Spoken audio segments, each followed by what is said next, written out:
Hello everyone. In this session, we want to take a look at a multi-domain environment. The first domain that is created is referred to as the root domain, and it is at the very top of the directory tree. All other subsequent domains will live beneath the root domain, as you can see here, and they are referred to as child domains. For example, a child of eTech training domain would be testing.etechtraining domain. Another child of etechtraining.com domain would be sales.etechtraining domain. The child domain names must be unique.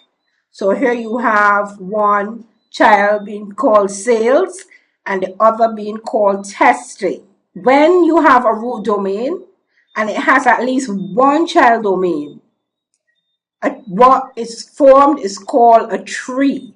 So we have a domain tree. Again, at the top level, we have the root.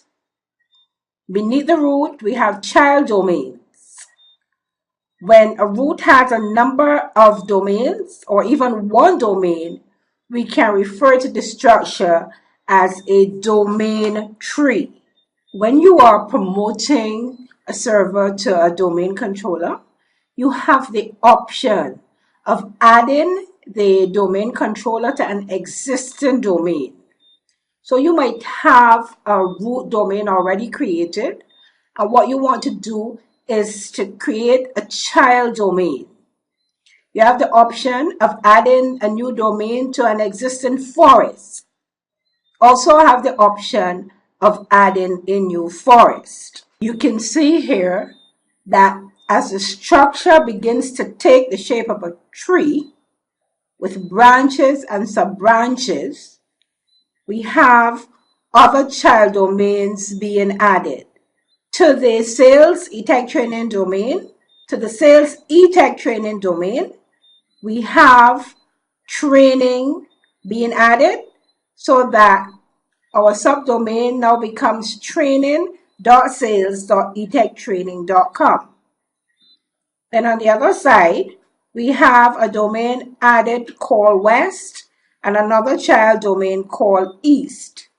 And you can actually see the shape of the tree with the branches and the sub-branches. Let's say that the company owns several other corporations. Each corporation would have its own tree, and these would have their own child domains.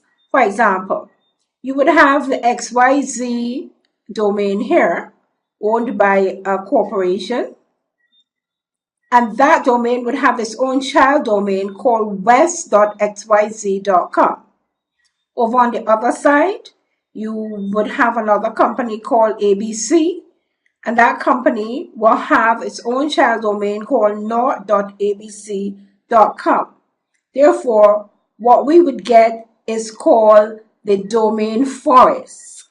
Now, these companies, these domains would be aggregated together via trust in order to create the forest. You can see that the individual trees are organized just like the root domain etechtraining.com.